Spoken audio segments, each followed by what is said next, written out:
Welcome to this episode of the Public Nuisance Podcast, sponsored by Killen Studios, where you can get all your content from podcasts to photo shoots, you name it, we've got it. Today we have none other than Colin Geddis, the man, the myth.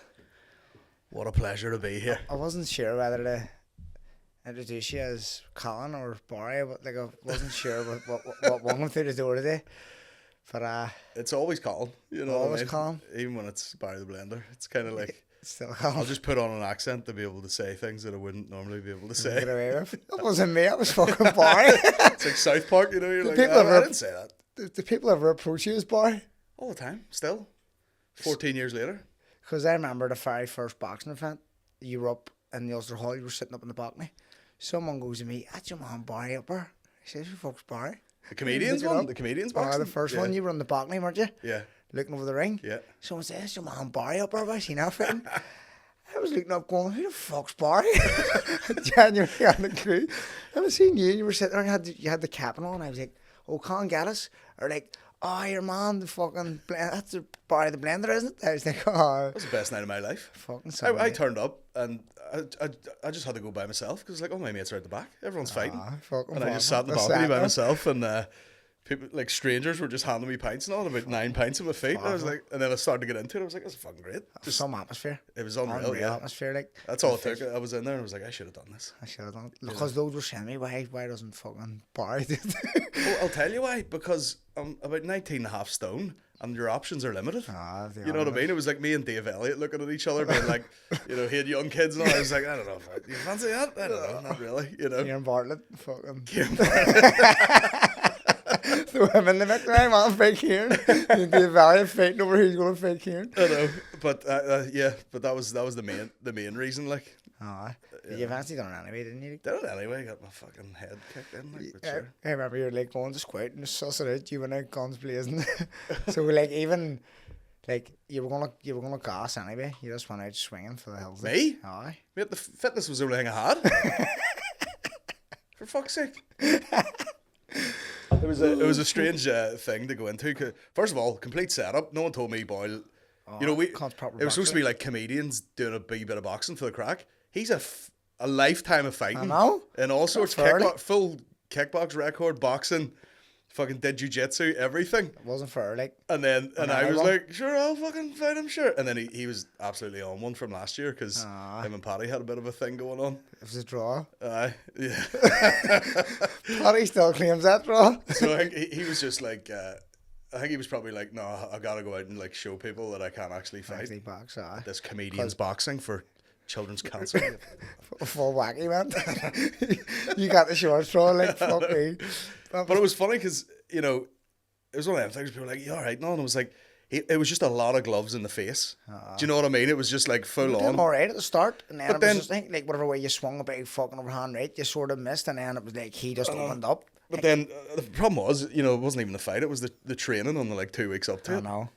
Going up to Holy Trinity and all, going back out to the car, fucking swimming. I was like, Jesus Christ! I don't know if I should be driving. I know, because it was heavy. The training's fucking heavy duty, like. Yeah. Like the intense training's like fucking. And then sparring too, like your options are limited when you're like a big heavy guy. So like you end up whoever turns up to the session. Like the day I was down with you and Shane, and you're dinking about. Both fucking skin and bone. Dink. Thinking they're ringing and this big fucking... this big fucking gorilla comes at you. Come at you. With 20 years of fight experience. 40 pounds combos, you're like...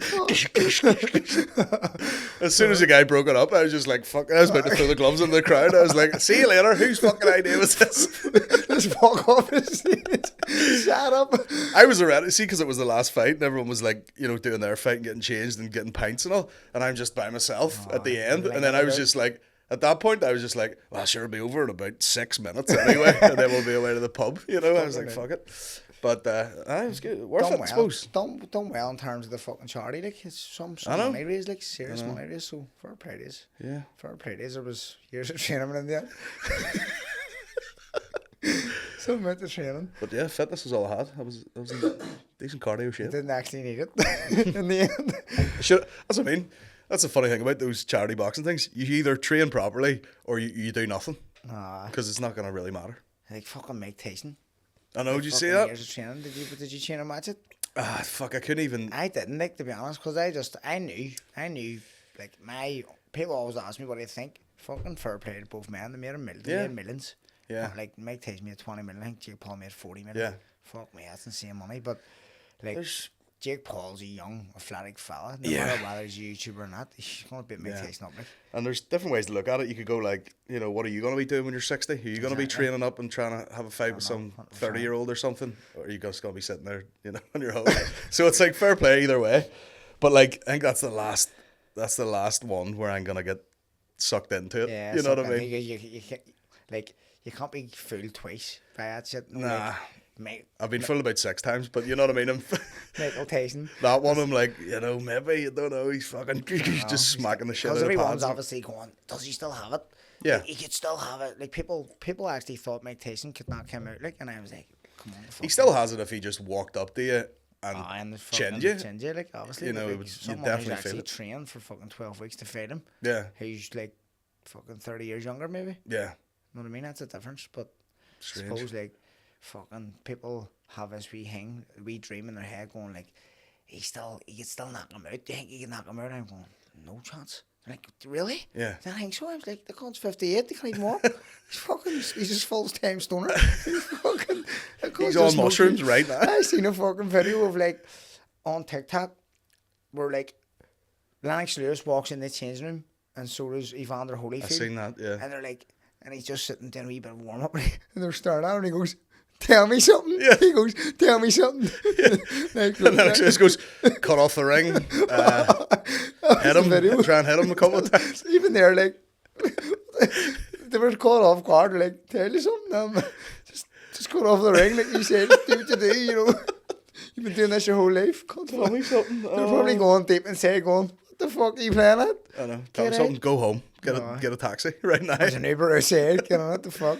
It would annoy me because, like, you know, the whole internet hype of it, you know, the real fight was probably Katie Taylor, Yeah. that rematch. And then, you know, you expect to wake up and just look at the phone and see all the highlights of everything. And there was none of the fight. It was just Mike Tyson's arse because he's walking around in the jockstrap. It's just like, but I was like, I seen that and I was like, that's just just a game bred dog there. That's just a big. He's just been doing it forever. He's just like, I don't give a fuck. I'll fight him with my cock out. Out, like, in the change room, doesn't care what media comes in, he's just walking around. No one can say fuck all because it's Mike Tyson. Like, you gonna put your horse away or what? Michael, your hose hanging out. What? Just blasting farts and fucking sweating all. Like, Swedish fucking hole. Standing in the pit. Because he's in jail that time, remember? He doesn't matter them down in the showers, making fucking dirty hole. And everybody just clearing out and just let them roam. I know. And then on those Netflix preview shows, his daughter made fun of him, like, "Oh, you don't brush your teeth?" And he's like, "Yeah, it's just a wee quirk I have." So you know he's not washing his whole either. Like, He's not brushing his teeth. He's damn not washing his whole. he's just tiling off the sweat and cracking on. Like a handful of mushrooms. And, see you later. Mooned out, like, fucking. He's always in cookie land, like, he doesn't know what the fuck's going on. But then sometimes, you know, he'll just drop like, you know, like some sort of old fight guru. You know, he just drops some mad quote, and you're like, Jesus, that's powerful stuff now. Just fucking everyone. He always catches it. Everyone's afraid of say, like, so intimidated by him because Yeah. the way he used to be. Yeah. I feel like he's so mellow now. He's just like you say, probably full of mushrooms and fucking. He's open about it. He just openly talks about it and taking mushrooms and being a complete stoner. Like, but everyone's always like on the edge around him.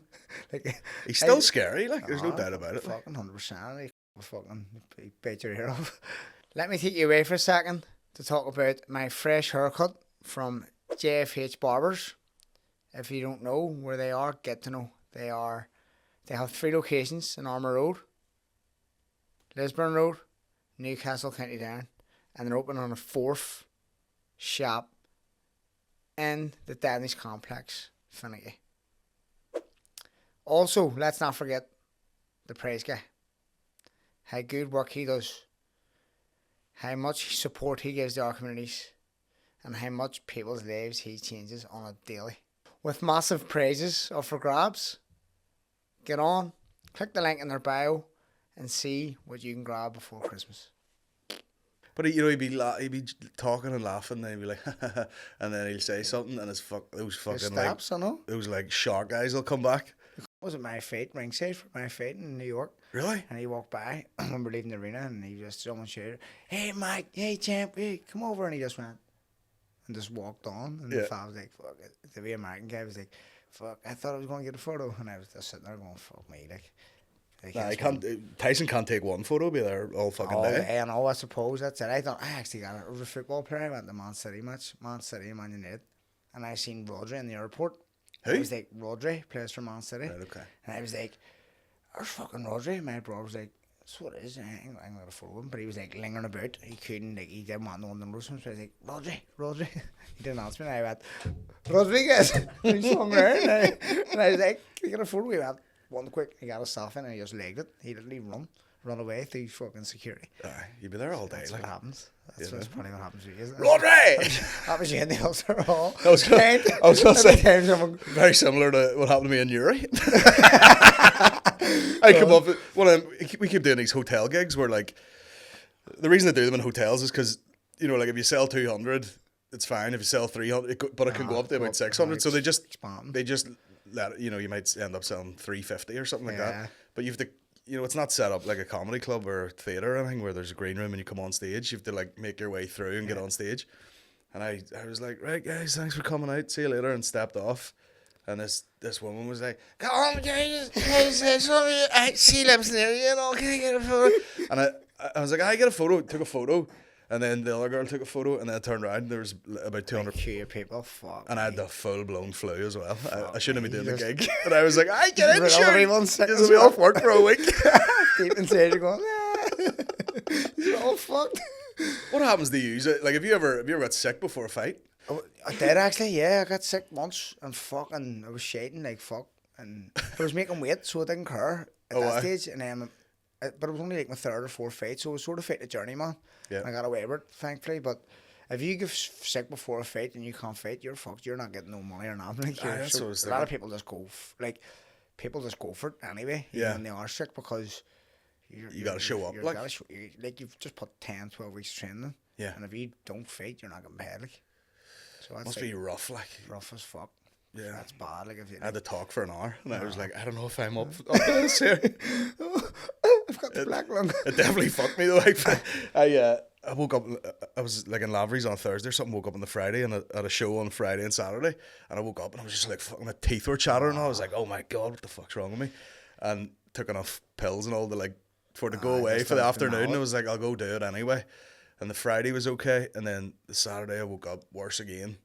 And then went and did that gig, and I mean, I was fucking, like, my trousers were wet. I'd sweated through everything. What happens to you then? Though, like, if obviously a fighter gets sick, they're out. They're fight sick. Do you just, if you were to pull out that gig, obviously the gig, do you just have to reimburse everybody? Because no, you can reschedule it. Oh, just reschedule it. And then you'd have to reimburse people who couldn't make the second one. Couldn't make a second one. But then something, like, it was the day of, like, so I was like, I'd nearly rather just rest and see if I can go do it than the hassle of trying to cancel it, you know? Yeah. Because then I'd have to be on Instagram and be like, "Sorry guys, can't make it down to Uri tonight." His coat, fucking wee cup of wee lamb set. Fuck all wrong with me. You're damn hangover. Fuck up. I know, that's what a lot of people think. Like, "Oh, you must party like mad." No, you're like, not at all. Sure, you're right, I'm just living in a fucking filling station, like Stephen Nolan. On the go. Sandwiches on the go. Worst lifestyle of all time. That's how says the wee Willie Thompson. He was in on last week, and he was just saying his dad's shit. Like, he's not getting out till late, and he's drinking pints sometimes. Yeah. Is he not on Ozempic or something? He's getting out. What the fuck he's at? But he's just eating. He says he's just eating shit constantly. It's terrible. Like eating takeaways every night. The only person who's got it down is Shane Todd. Because he's fucking. Because he's like American Psycho. You know what I mean? He only eats 3 things. He's fucking, his body can't. He's lactose intolerant and everything. He's embedded. He's one of them people I know that just bring his own wee lunch with him and his own wee his own wee butter that no one else can eat. It's like. I remember walking for miles with him in Dublin to find a Nando's. And we got in there and he didn't even get chicken. He got like a fucking vegan burger or something. What the fuck's the point? And I'm like, we walked past about 10 vegan places that are like. He's got a black heart.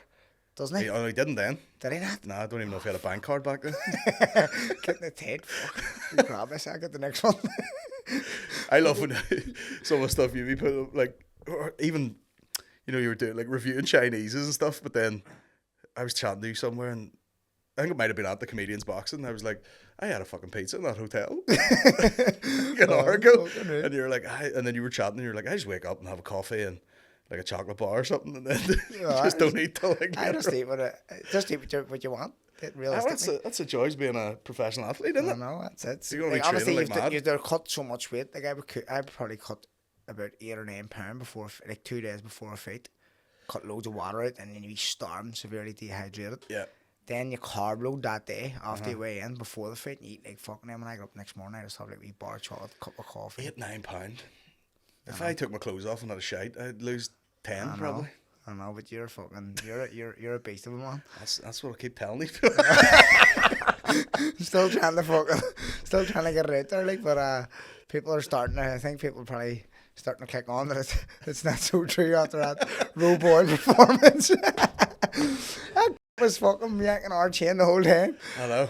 I feel like doing it one more time. Be like, throw me in with a regular comedian. Just jump I in, flatten them and then go back and walk out, and then you can actually live up to who you are, like. Just because like Barry the Blender, is that how you get into comedy, or were you already? Is it? Pretty much. Because I used to watch him flat out, and I used to fucking like love him. Well, basically, I wanted to be like a graphic designer originally, so I went to the art college in Belfast, did a foundation year, thinking, because they tell you, like, if you do the foundation year, you're going to walk into whatever course you want. And then I didn't get into the course I wanted to, and I was like, what the fuck? And then last minute went to McGee up in Derry to do like design and communication, which was just like a last minute. I probably should have taken a year out or something, but instead I was like, I'll be embarrassed if I don't go to uni now. So I went up there, and they were doing like, you know, graphic design and things like animation, but then they let you do other stuff, like make wee videos and whatever. And then like made a video up there that was like a fake documentary, like a mock doc, and it was quite. People were like, "Oh, it's really funny," and all. And then I was like, "Oh fuck," didn't really mean it to be, but then I was like, I'll try and make like an actual funny fake documentary. So it was only about the first Barry the Blender was about the third video I'd ever made. Serious? Yeah. Fuck me. It's fucking funny. And then it was kind of like, you know, it's one of them things, you nearly like fall into it. You're like, oh, this is pretty funny, you know? And then just through doing that, ended up like, I think I got an offer from like BBC to be in some heap of shite. And then that's when I ran into like Mickey and Shane and all them ones. And then it was only like a couple of weeks later I was doing try and stand up. Powerful. Some go on, but see, like, do you ever go back and look at the, like, obviously now because Barry the Blender's back, do you ever go back and look at the old videos and see like the views or anything up the old ones? No. Because I would like, now that Barry the Blender's back, I would near enough go back and watch again, like, this because it was really just. You haven't watched them no one's probably watched them in years. Probably not. I haven't checked the numbers on them or anything, but it was like way different back then. You know, like anybody can like drop a reel and by chance it does like 1 million hits or something. I know. But back then it was like, you know, YouTube, like a link on YouTube, and people were sharing the link and everything. If it was TikTok back then, like if TikTok was alive back then, yeah, when you were doing them, you probably would have fucking been global, like. Global? Honest to God, like, because it's like... The Americans watching it being like, what? The fuck's he saying? Subtitles still can't make it. I know, yeah, I mean, but again, it was all, like, nobody knew what they were doing, so it was all like an accident. Yeah. You know, if you had, like, someone advising you, or, like, a fucking agent or something. Giving you the fucking right. But we were just dicking about in a garage, like. Do you ever do gigs in America? I've done a few, but I actually I have a visa now, so I can go, do it. Volunteer, like, because I know Shane always over a lot. They, like, do the stand up, just you know, like you went to a comedy club and just do open mic and shit. Yeah.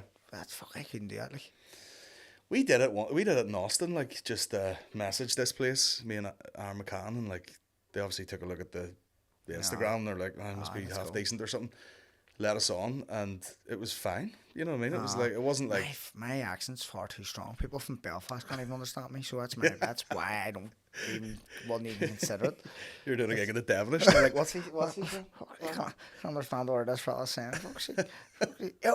Say it again, please. Well, it is funny to think about, like, you know, because obviously there's loads of comedians doing really well here. And then you think about, like, I wonder how they would do somewhere else. You know what I mean? I know, because the audience is here, isn't it? For like, it's our humour, I believe. Like, our humour is like here, but obviously not, because it fucking does so well everywhere else. Like, even in America, I had loads of people saying, here, I was in New York last December, and her cousin lives in New York, and he was like, here, I'm going to Shane Todd on the 9th of December. You here? I was like, no, we don't go to the 12th. And he was like, oh, there's a big squad of us going from Queens. So I was like, so it's fucking obviously people watch that and love it. Like, yeah, well, I mean, like, Irish comedy is a thing. You know, you go to the Fringe or whatever, there's loads of shows that just say Irish comedy, and then people want to see that. They're like, because I know the boys in Dublin who run the Crack Den, and they get loads of tourists, so the place might be filled with Americans there to see Irish comedy, and they maybe by chance have like a travelling act who is American, and these ones have turned up.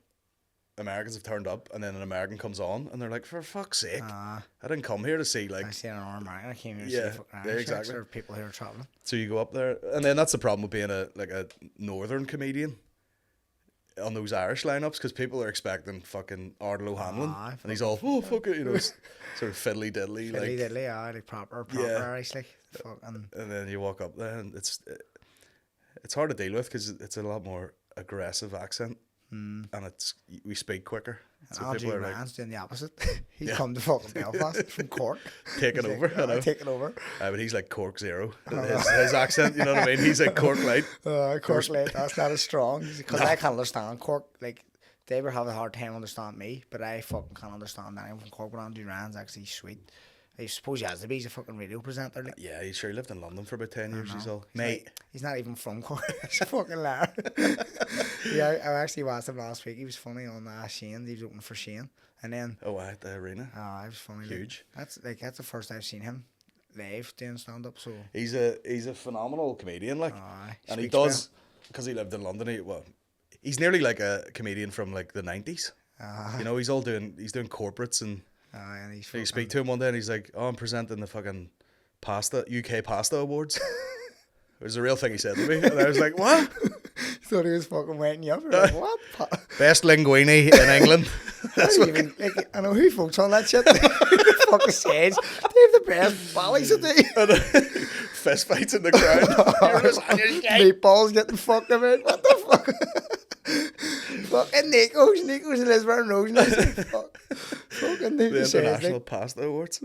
And I was like, first of all, how did you get that job? And I didn't. Like, I would love to try it. I need to be a judge. A judge would be the best job. I'd rather be a judge than a presenter. Just go for a free feed, just eat it all and be like, I thought they were all pretty decent. Fair play. See you later. All done well. We'll go again next year. Just take a shirt. Pube line up. Fuck me. Some shift this. No more. It's been a good. There's one more to go. No more. Can I get a wee coffee, please? I'm absolutely dying. What about when's the cheesecake awards? Fucking passed everywhere. Unbelievable. Oh, fuck me. But because you were saying about Americans, you opened for, I actually went to your gig with Kevin Hart as well. That was powerful. That was fucking. It was mad. That was my first time at a comedy gig, like stand up. Very strange. It was fucking classic. Was it strange? It was bizarre because for months it was just like a rumor. You know, there's a big comedian coming, and then Shine eventually told me like, oh, it's gonna be Kevin Hart, and I was like, right, okay. And I keep that to yourself, and I was like, absolutely won't. But Kevin Hart's coming. I absolutely won't. But it was one of them things. Like his first gig in Belfast was at Lavery's, and then we didn't see him at all and they were just like, you go up and, you know, do a bit of crowd work or whatever, and we'll flash a light at you when he's here. So right up to that point, I was just, you know, I had to be like, here's Kevin Hart, apparently, and then I'm like, what is? Am I being stitched up here? And then he just walked around the corner, and I was like, fucking hell. That's mad. And who like Shane? Who decided you and Shane going with him? Does he decide? Or does his team decide? No, I think it was maybe. I don't know. I don't know. It's I think it was because sure, like all the comedians were scrambling to get on the stage with him or get on before yeah, him. Probably. But I mean, and Shane were. I don't know. Like because he gigged at Lavery's, he probably see me on the TV out the back or something. And then Shane, you know, obviously a big client for Shine. It probably just kind of made sense. And then it was so weird because there's no feedback. So you would go up and do the warm-ups and everything. And then they'd sort of be very standoffish, but then they would know exactly who you are and know everything about you. And if you couldn't make one of the gigs, they knew who to put in play. They'd be like, well, we'll take Mickey Bartlett then, you know? I'd have done the research. And you know, so they're kind of very fucking stoic, like. But then sure, we did that many of them. It was like, I would pull up at the Limelight, barely turn the car off. Like, I just leave the car running, go up, do 10 minutes. There's Shane, see you later. But it was worth it, you know, to hang in there for the big gigs, like Free Arena and right. That opens up doors for it. Did that ever open any doors, like other doors for you doing that gig with Kevin Hart? I don't know. There was definitely a bit of a boost at Lavery's at the comedy club, you know, people, because you have that photo of Kevin Hart with the fucking Lavery's thing behind you, which is good. But it was doing well before that, and it's kind of remained the same, really, like. Because there's no like. But Shane was smart because he had a poster up for his Dublin gig the night of the the Kevin Hart gig. Oh, did he? And I opened my phone after the gig, and his poster was up, and I was like, "You fucking bastard!" I never thought of that. You can't. He's on the ball. And people always ask me like, "What's Shane like as a person?" Because he's up to, I'm like, he must be funny as fuck. He's actually just very professional. He's so professional. He's not even funny. Yeah, he's not even in it for the crack. He's very funny, but he's like, he's just even when we're doing the boxing, he's so serious. I'm like enjoy it. I know. Weirdly, me and Shane, you know, like we're probably very different people, but I think we get along quite well. You know what I mean? Like we're still. You're very like immature, like. Behavioural, like I don't know, just funny, like really. You're just always fucking about, not immature that way, but you're always joking about stuff. But Shane's, I just feel like Shane's very like. Don't even know about that, like compared to other comedians. Like if you say you're on tour, like say me and Shane we've went to London, done a gig together. The two of us are like, absolutely, let's get a nice hotel, we'll have a nice dinner, and we'll try and be normal about it. And then you take Aaron McComb somewhere, and he's like, I know this place where you can take fucking. You know, opium at 3 a.m. and you're like, yeah, I'll be in bed. You know what I mean? Yeah, 100%. I'll be in bed, chilling out. And like Mickey Bartlett's a fucking, he's a head case. Like, he's in Australia now, and I just know he told me he's out the train. He done a boxing session with me before he went. And he says, I'm going to find a gym over here. I'm put every pen I have. He is not doing any training out there. I seen him doing some pads. Oh, did he? Yeah. Where we go? He's like, give me Jake Paul. He's calling out Jake Paul. He should call out Tyson because I should fight Tyson.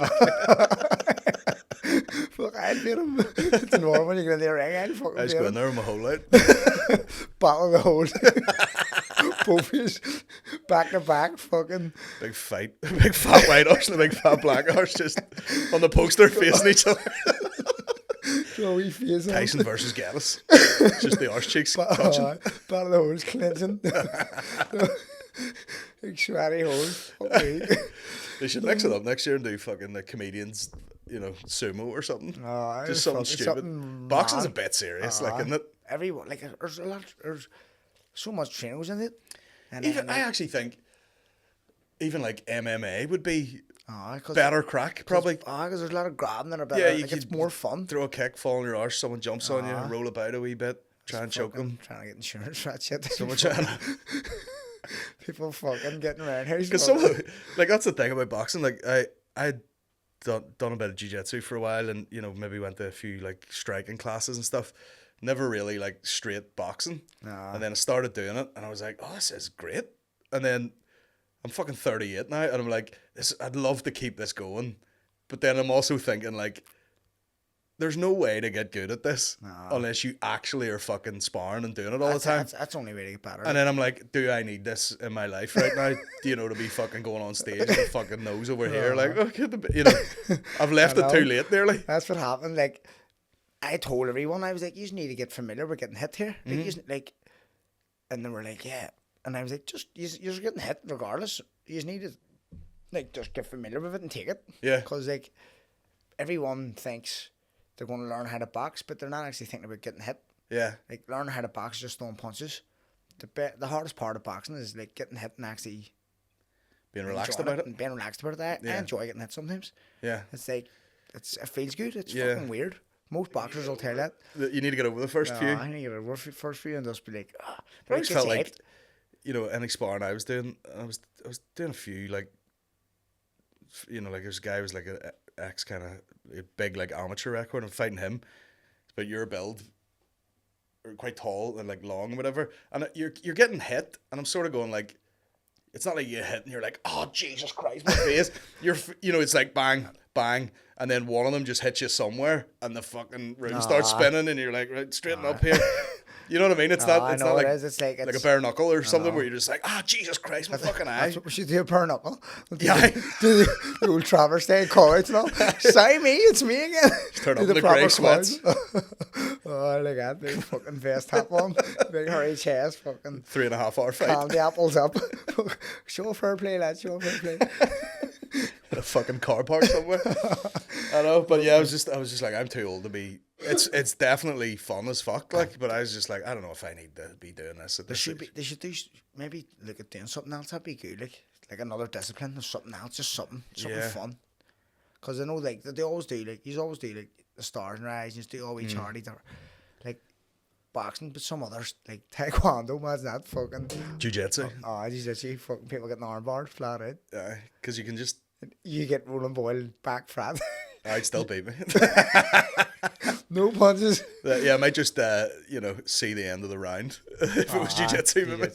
Just land on the floor, cover my neck up. Go ahead. Go ahead there. Hold still out. Like Tyson, face down, hold out. See how well you do if I walk out there in a fucking Borat mankini covered in oil. Slippery as fuck. Let's go. Like I had no walking around all so serious. I said the boy after, I was like, but then I took this as a compliment. He goes, are you fucking through like one punch, one big overhand right, and I had a big fucking lump in my head and all. And then he's like, so I'm not hanging about in here, so I just bit the fuck out of you. And I was like, cheers, mate. Happy days. At least he got one off. But see, the worst thing about that fight, he was wearing, I said this to him, he's wearing some sort of aftershave. It's really strong aftershave. Brute. So I was... Old Spice. Like nasty brute. Kind of brute. But I was obviously like fucking, you know, grabbing him, fucking tussling about a wee bit. And then after the fight, I'm like getting changed now. I'm like, all I can smell is this fucking aftershave. And then he comes up, you know, we're in Lavery's after and fucking give him a hug and all. I'm like, I'm still smelling this aftershave. And then I've gigged with him, obviously, a good few times since. He opened for me on tour and all. And he walks in the room and I smell the aftershave and I'm like, fucking PTSD. I'm like, flinching every time you smell. I'm like, what's that fucking smell? Can anyone else smell it? Oh, whoa, what the fuck's that? I'll be walking through Boots one day and just smells it. I'll be like, Jesus! Oh, I walking through the airport and just fucking duty free. What the fuck? Are you okay? There's someone there giving away free samples. Do you smell that? And I'm like, ah! We try to walk up the plane to the cell. Get the fuck, step back off the plane. The whole time, the only thing freaking me out is the fucking stink of this. Fly killer, what the fuck? No, fuck me. Jesus. That's so. If anyone ever has it on me, find out what aftershave one of them wears and just come at you with it. If you sprayed it in the room and I was asleep, I'd wake up like there was a fire in the house. What the fuck? Run down, hold out.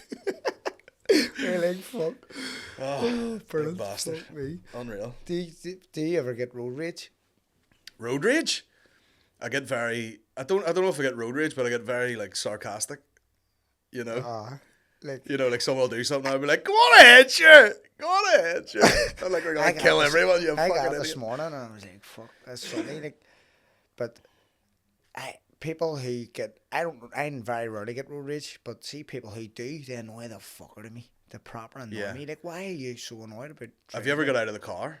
Never. Because this is why I'm asking, because imagine like getting out of your car and some is fucking like you massive heavy, just go right, mate. Seem like it don't matter. As long as you're wearing the right aftershave, I'll go back. In Dublin before, this is a true story, right? We used to train in Dublin. McComb was driving down and someone fucking beeped up, McComb like that. And this chased us everywhere. Oh my God. Mac was driving like a fucking lunatic. And my squad, like pull him. He was on his own. It was three of us. Three boxers. Three professional boxers. Me, Paddy Bard, and McCollum, and Mac was fucking flat. He goes, might be a gangster or something, a Dublin gangster, because Mick was like, I had pulled over. I was just going ahead. all right, mate. Going ahead, round me. I thought I knew you, mate. Is that you? Is that you, mate? No, I was going nice car. Nice car, mate. Nice car. I didn't do that, mate. And I followed us everywhere, and I was like, what the fuck, man? Thankfully, we got away, like, but the fella's probably going to watch this and be like, that was him. That's him. But, I seen a hilarious thing when I was younger. There was always like loads of people walking up our road and come back steaming, whatever. And I woke up like a Sunday morning. There was only about 15. They could hear this full row going on outside, and I opened my eyes and like pulled the curtains back, and it was a taxi driver having a row with a fella who lived in our street, and he was like, "Give me that fucking money now!" And the guy was like, "I'm fucking paid you." He's steaming. "I'm fucking paid you." And the guy goes back to the car, takes out just like an iron bar, and just runs at him. And the guy, he's blocked, like, and he turned around and went to run and just slipped on the curb and knocked himself out. the bar wasn't needed. And the guy just got back in the car. Just drove away. It was in the summer, like it was daylight, at like 5 a.m. Oh, so Fuck funny. me. But I'm not bad at road rage. My mate, Marty, right? He phones me, and he's the worst road rage of anyone I've ever met. He must think he's the best driver in the world. He rings me, right, and he doesn't speak to me. He's just constantly slabbering about people on the road. He's like, "Fuck around," shouting. Lad, I haven't spoken about you in fucking 5 minutes here. He just He's rings slabbering you about people on the road. No, see people, and then like he only passed his test a couple of years ago, right? This how bad he is. Me and him were in the car, and he was driving. There's a roundabout, right? But he was going right. So say there's a wee mini roundabout. A car coming up this way. He's going towards roundabout. So there's a car posting around it. He's posting roundabout. He's looking to go right. The car is getting the roundabout before him. Yeah. So what he does is he speeds up Right. to get to the roundabout before this guy approaches on the other side, right? The mini roundabout. The guy pulls out a wee bit more. He stops. Beep. I knew he was going to fucking do that. I looked at him. He was on his R plates. I says, "Lad, you sped up." Yeah. Because you knew he was going to do it. You were Obviously trying to he was gonna crash. do it because he was in front of you. And he went, "So fuck." And he just started laughing. And he caught himself on. I was like, "You're flying about looking for things with your R plates on. Fucking sail ahead." That might just be down to Marty. It is 100%. And his road rage and shop rage and fucking house rage. He's just a fucking rage. He's just flying about in a rage and a bad slammering the people on the phone to me. I was like, "What did you ring me for? To fucking slabber about everyone else on the road? Fucking worst driver in the world." Nah, I'm fine. I'll give people the odd fucking like sarcastic fucking. I used to do the wee. I had a bad habit where I used to know the wee laugh out of War Dogs or watch War Dogs. No. And it's like, I just be laughing. Every time people were getting raised me, I was like, I was raising them even more. And I was like, But then in Belfast, a lot of people would beat the horn or like slobber, and then they would see you and they'd be like, "They know you." Yeah. Or they know who you are, like, and they're like, What are you messing? "All right." I was just not saying anything. Fuck off. See, to be fair, like in general, Northern Ireland is quite a high level of driving. As soon as you go, down south or something, driving like dickheads. Just fucking. You go somewhere, you go anywhere, you're just like, what the fuck is wrong with these people? They see Scousers, Liverpool. They're the most fucking. They have the worst. I would say they are like the road rage capital of the world. Really? I swear to God, I heard a taxi driver else before, fucking shouting, squealing, and we were laughing in the back. He fucking started slobbering us. What the fuck are you laughing at? Is it funny? Is it? I go, "Mate, it fucking is funny." Sell ahead, lad. Fuck me, like. Me and our McComb had a very interesting conversation in a taxi in Liverpool on the way to the airport, and the guy, it was right after. Do you remember that? Was it like October, that Hamas attack? Oh, do you remember that? And when you're like, I wish this was 5 minutes longer, this taxi drive, because the guy was just about to go ballistic, and he literally was going like, "Shut up, some concert." And he goes, "I don't give a fuck." And all he goes, "I'd have to check who was on stage. If it was a band that I liked and they shot it up, I'd be fuming." And I'm like, "Hi, all right then." It's great to share your thoughts on Great that. to share. Cheers, mate. As we're going to the airport at fucking 6 in the morning. Colin, sure going like, "What the fuck? It's like, Psychopath." Got a psychopath. Maniac. I love that. I love those wee taxi journeys where you just have like an absolutely ludicrous conversation with somebody, and you're just like, "I'll never see him again." You can say what you want, just like taxi drivers from afar, because they don't know anything about you. And I used to do material about like you like adopt the morals of the taxi driver. for the duration of the journey, you know. You know, they'd be like, there's far too many fucking Romanians here and all, and you'd just be like, aye, that's mad, because you just don't want dropped off. He pointed it's actually happened to me, a guy points at like some schoolgirl, he's like, Jesus Christ, look at that there, and I'm like, I know, that's... You have to agree with him. You have to agree with them because they're driving. You're like, ah. You're staring out the window like, oh, disagreeing. Fuck, going to prison here. Can you imagine what would happen if you did disagree? Mate, you're a fucking paedophile. What? What? The fuck? Mate, she's 14. Chase me with an armbar. Lamb flat in her face. Fuck me. It is fun, like, it is fun. But, it's just fucking, they were, like, see if you go afar, because I had a stronger accent, I was like, speak like I'm a foreigner. Yeah, like, I know, like, I was slow right there, and I don't even speak like I'm from fucking Ireland anymore, or Belfast. I just speak like a foreigner. Yeah. You know, my friend? Yes. Even if I'm in Liverpool, it's like, yes, I know. Do you know where? Sound like a fucking Polish. Well, that's what I've got to say, like, I've, you know, anywhere I've been like in America and, you know, wherever traveling, like Vietnam or whatever, I've always been able to walk up and be like, can I have 2 coffees, please? And they're like, yes, you know. And then, but I always find, like, if you go to Dublin, it's like the worst place for it. If you have like a northern accent at all, you're like, I get 2 flat whites, and the guy's like, you know, like, what? Dublin's like, wild for it. Like, what's going on? I train in Dublin. All our team are from Dublin. None of them can understand me. Like, say it again. And it just ruins everything. If you say something funny, you laugh by yourself. You're doing the punchline 3 times. I'm like, fuck it, it's gone. It's been and gone. I can't understand you. I was like, forget about it. It's been and gone. It was a belter anyway. You wouldn't even appreciate it. I get it. Didn't say a joke. He's smart there. Didn't say it. I feel like it's the only place where people are a wee bit like, what do you say? I'll be talking to like comedians from Dublin, and they'll be like, you know, like staring at your mouth and all, like trying to lip read. Lip reading, it's even harder because we speak that fast. Mad, like. And you get fucking like subtitles that come out. That'd be the future. Like your phone connected to something. Do you still get this sort of the like Nordy treatment if you go down? Yeah, that's weird, just a thing, isn't it? Like it's like they treat it like it's the worst. Nordies. What did they do that for? Yeah. What the fuck have we ever done? What if you're from Donegal? I know. Still a Nordy? I know. Fucking European registration plate. Nordy. I know. It's Donegal Nordy. That's a weird thing now. It is a weird. Even in the comedy world, like you go down and there's a bit of like there's some of them Dublin boys just can't wait that as soon as you walk in, you're like, right boys, they're like, and you're like, shut you up. I know. Shut up. He's having a clue. Take that blazer off. But they I think it's the 1980s. Fucking blazers. They do have a fucking different dress sense from us, don't they? Like, I feel like it's always like up here, obviously in cities are different, right? Obviously in the outskirts are like brown boots, fucking mohawks, mullets are coming back. Yeah. Mullets are fucking. Yep. That's definitely coming from Australia, isn't it? 100%.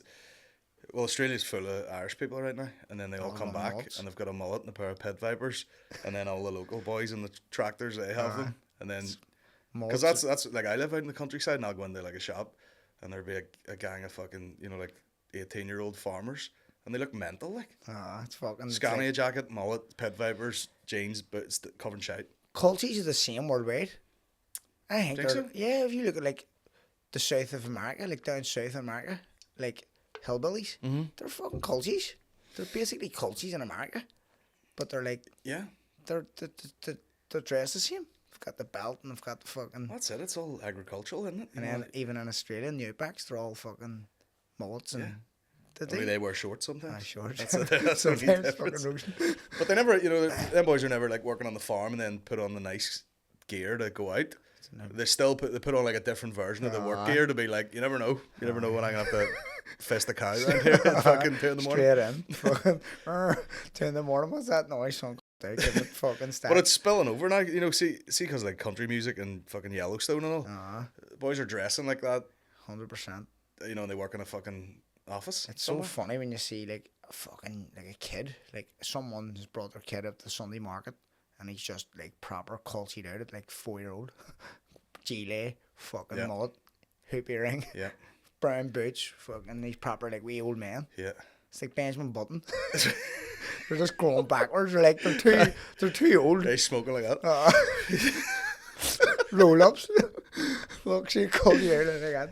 My son's not far off. Well, he's not that bad. Like he, I think all kids like tractors. They're like, what's that big thing and all.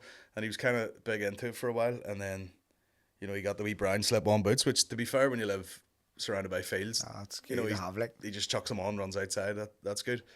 But then it was his birthday there a couple of weeks ago, and I got him a pair of Air Max 1s. I was like, let's keep it real here. Still the price of adult. I know, fucking 90 quid I pay for a pair of New Balance for my son. Yeah. They're sick, 90 quid. I think these Air Max 1s were £85 for that size. You get about 2 words out of him because he grows out of it. Yeah. You fucking put them on myself. But you gotta keep him toes like that. Gotta keep him swagged out. Keep him going for a week or two. He goes out of him. Or they just get on a wee bike or a scooter or something and just trail the front of them away. And you're like, well, there we go. Straight in the bin. Like, stick your foot in the back of a bike to slow it down with no brakes. If you never had no brakes in your bike going up, because you fucking just wreck stuff, but you used to stick your shoe and then it would just wear away. It was like a big fucking arch in your shoe. That's proper old school, or like that's a 90s kid. 90s kids. I remember getting a pair of Puma King. Do you know like they're for playing on like AstroTurf or something? No, they're the wee like moldy things. Like they're not full moldies, but they're like the wee studs. They're like indoor football shoes. I remember setting them on a stool beside my bed and all being like, man, that is a fucking masterpiece of a shoe. And I was wearing them with like jeans and all, with a tongue down. And I remember like the studs give it like a wee bit of a high profile at the side. I remember like looking out in the mirror and I'll be like, look at that there. Side profile. Look at that. Wagons. Swag as fuck. Still look like this. Oh, fuck me. Like they were the goat of shoes, like back in the day, wee football shoes. Oh, wow. Like, you gotta stay ready because that's a 5-a-side. Like you always like play 5-a-side with lads. Then if you get the chase off one of the neighbours or something, like you pebble into one leg it, you're just away. You was like you got a head start and everything. Yeah. Like, fucking extra purchase. I seen a video on the bus the other day. Some woman was just sitting with a pair of fucking like Air50 football boots. She's about Sandy. Got these like pink and blue Air50 football boots. Yeah. Someone just sitting in the corner and she's just sitting like that, literally football studs, doesn't give a fuck. I know. Fuck me. There is a bit of accident. I think I've seen those pages like accidental drip and all, where like, like New Balance, like the proper USA made ones were like, it was like big fat dudes with a bad back were being like, these are comfortable, aren't they? And then they kind of got popular, but the old boys are still wearing them. Like, so I know. You see some guy sitting there, he's about 80 and he's got a like £250 pair of New Balance on. People are like, that's nice there. That's nice. They're just the people. They led the way in the he doesn't even know he's cool. And they know they've done it. He's doing it for the lumber support. I used to work on the bus tours and it was just full of Americans and that's all they were wearing. Like wee jeans, Boston fucking stragglers pulled up the armpits. Yeah. Wee polo top, like almost like a golf polo top. Yeah. And we pair of New Balance and that was them way up. But they always went in the Skechers and like on Royal Avenue. Yeah. They always go in it's only Americans that go in and buy Skechers. Who the fuck wears Skechers? I know you wouldn't be caught dead in Skechers over here, like, unless you're like a nurse. Someone's like walking about in their scrubs and we fucking pair of Skechers on, we white Skechers. Nah, you'd never have a pair of Skechers on, but they do love it. But then there was something about America where they didn't have like high street stuff till not that long ago. Really?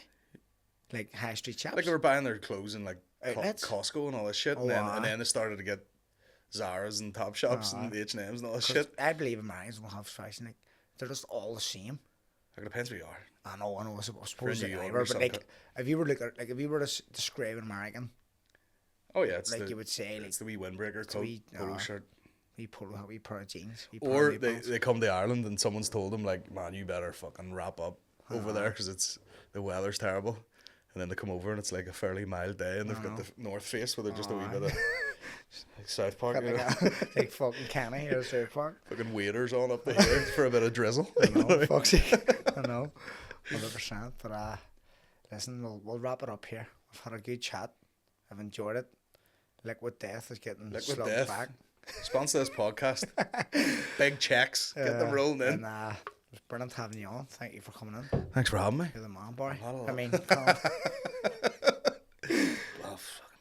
I tell you a funny story, actually, before we go. Do you remember the day me and Shane come up to the train with you, and you were doing a bit of sparring or whatever, and you're like, I just, spar me a wee bit or whatever, and I think I maybe grazed you in the head a tiny bit, and you just turned around to Shane and went, tie him gloves. And I was like, what did you do that for? fuck's sake, Shane! Fuck's sake. Here, lads, I have to go. I forgot to go here. That's me. I told lads I've only got 5 minutes. Great times. Cheers for having me, man. Yes, you're the man. Downstairs for a cappuccino. Up in this